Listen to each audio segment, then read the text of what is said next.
All right, so we're live. Got a couple questions. The number one, the one I want to cover is somebody asked me how the journey was going. It's very interesting. I got to tell you that I don't know. It'd be a very difficult, very different story if everything in my life hadn't worked the same way. I start treating Lyme's and we start getting phenomenal results. In fact, I have not had a single patient who has gone through my entire Lyme's protocol who didn't get better. And I was told that I'm treating it wrong. If I don't use antibiotics, then patients are going to have all sorts of issues, even though the guys who've done the antibiotics didn't get better. Like when you use antibiotics on Lyme's, the results are very poor because of the biofilms. And it's like people don't read the research. It's like people don't understand the physiological systems. But I'm told that I'm doing it wrong every time and that I'm hurting people and that I'm just doing it for money. And 100% of the people I've treated for Lyme's they've gotten through the whole process, have gotten substantially better. Same thing with MS. We've had phenomenal results with MS. A lot of times complete resolution. They have no more symptoms. Like people who are having vision issues, people who, when they stand up, they get wobbly and they fall over, all those things go away. Still, I'm being told I'm doing it wrong. When we were treating COVID, and 100% of the people I worked on that we pulled out of hospitals, people whose pulse oxes were in the high 70s and low 80s, who had no idea where they were. I had to help carry them into the office. 100% of them got better in a couple of days. Still, I was being told I was doing it wrong, and that what I was doing wouldn't help and wasn't going to work. When we treat fibromyalgia and chronic fatigue, and we've had phenomenal success with that. Still, everyone says, well, you're not doing it the same way everybody else does it, so you must be doing it wrong. Even though everybody else is getting trashy, horrible results.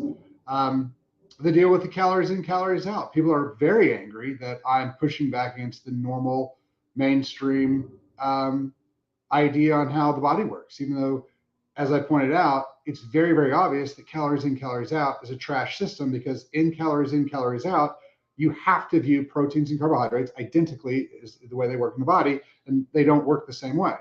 And people still go, well, yeah, but calories.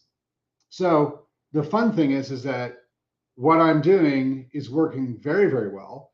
I feel fantastic. I have no loss of energy. I have no loss of sex drive. I have no loss of mental function. I'm not angry. I'm not tired. I'm not any of those things. And yet everyone keeps telling me, well, if you really want to do this, you're going to have to get onto the normal diet. And I keep going, why? I'm like, well, because that's the way you do it. And I'm like, well, that's not necessarily true. Like, why would I decide I wanted to be miserable? Why would I decide I wanted to be fatigued and angry and yell at my friends and my wife and my patients, just be super mad all the time and exhausted? This one works better. I have the chemistry, I have the research, and still people are like, yeah, what you're doing isn't going to work. Look at me, it's working phenomenally. There's a lot of that. People keep telling me I'm like, well, I don't want to use a whole lot more testosterone I'm using. I don't want to use, some of the harder, the WIN and the EQ, and I won't do trend because of the tachycardia issues. Like, well, you can do EQ and primo. I'm going to try not to. Like, that's not part of my plan. And everyone's like, well, you're not going to get there. And people keep coming in like, oh, you can't be physique. You're built wrong. And people are like, you should be doing bodybuilding, or you shouldn't be doing bodybuilding. So everyone has an opinion, and it's different than mine. But I'm used to that. My entire professional career, my entire life, it's been, you don't do things the way everybody else does, so you must be wrong. Even though the things I do are working better, faster, and actually getting results. So it's kind of par for the course, but you see that a lot. You see people saying, let me stand over here and tell you what you're doing is wrong, even though what you're doing is working. So, I don't think I've noticed it as much as I do now. But then again, I haven't had to discuss things with people who treat Lyme's at all, or treat, fibromyalgia, chronic fatigue, MS, things like that. So yeah, I guess it's just kind of one of those things that more people are in this, if you want to call it a field. And so more people are telling me that everything I'm doing is wrong. So that's probably going to be the biggest thing. and I'm used to it and I don't care. Because I can sit there and be like, I have the research. What you're telling me to do with the calories thing is absurd. And here's the other side. You keep telling me, oh, when you do your cut, you're going to lose lots of muscle. I don't want to lose lots of muscle. That sounds horrible. That's an obvious gluconeogenesis problem from an amino acid standpoint. So from a chemical standpoint, I understand why you're losing muscle. And I'm just saying, I'm not going to do that. And then, oh, you're going to be angry and tired and grumpy. Those are blood sugar issues. Very obvious if you understand physiology. Well, if you take the blood sugar equation out, you don't have blood sugar issues to deal with because you're not running in a glucose fed state. All of a sudden, all those problems go away. And yet, I should conform to what everybody else is doing, even though that path is very difficult, miserable, and fraught with health risks. No, I'm gonna do my thing. But I will tell you that there's a lot of really cool stuff on the journey. The mental piece is really fun. It's well, okay. I use fun a little bit different than other people do. It's a constant.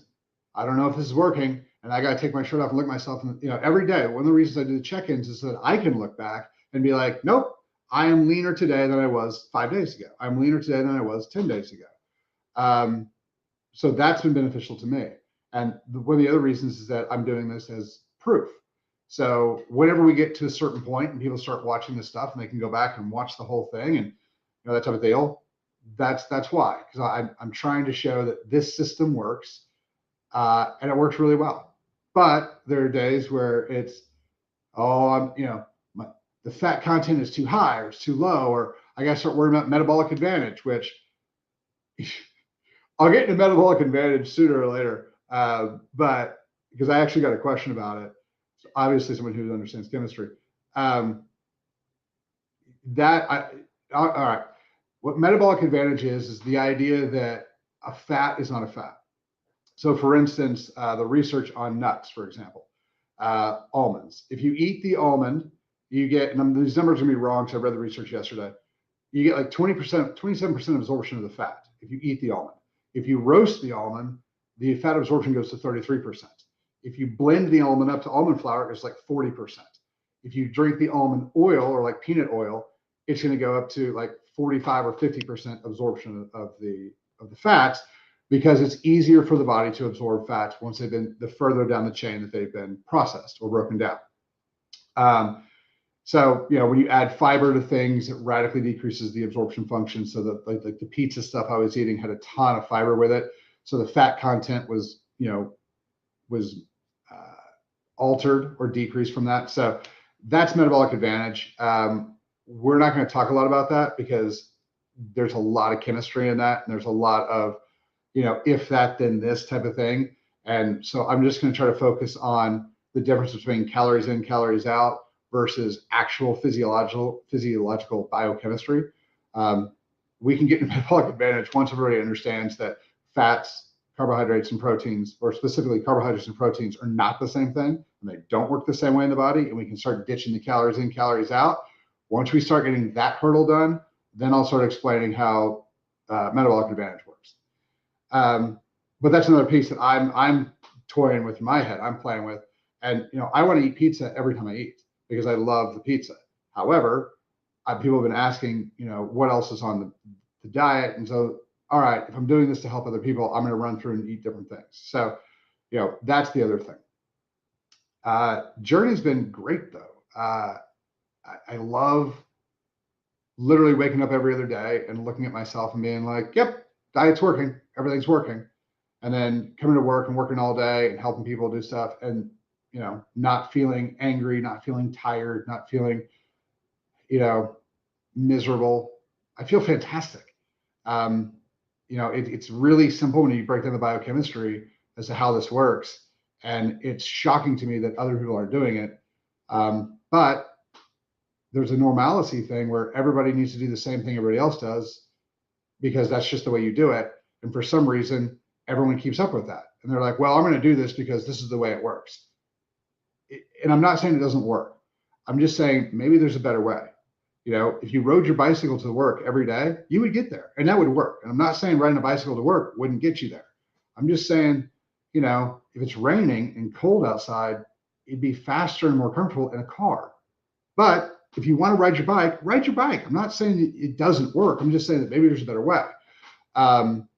It just feels like I'm in a car and everyone who on bicycles is looking at me going, you're doing it wrong. You should be on the bicycle in the freezing rain with the rest of us. No, you be miserable. I'm going to be happy. I'm going to be healthy. So that's really, I think, the most interesting part of the journey is people are watching this work, and people come in and they'll tell me like, you look different than you did a week ago. And then they're like, well, you should get on the normal diet that everybody else does. Like, why?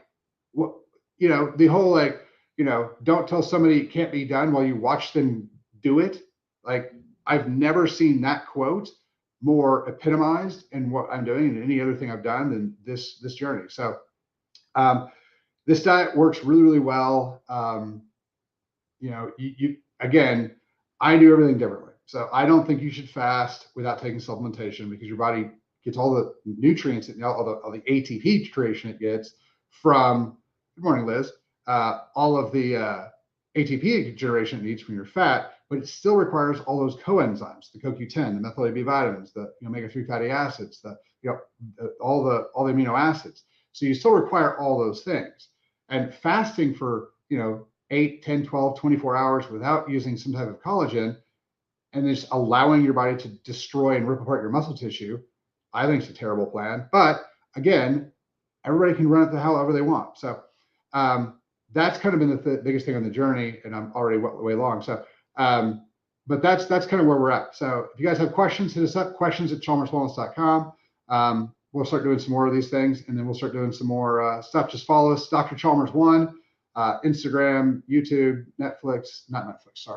LinkedIn, and on X.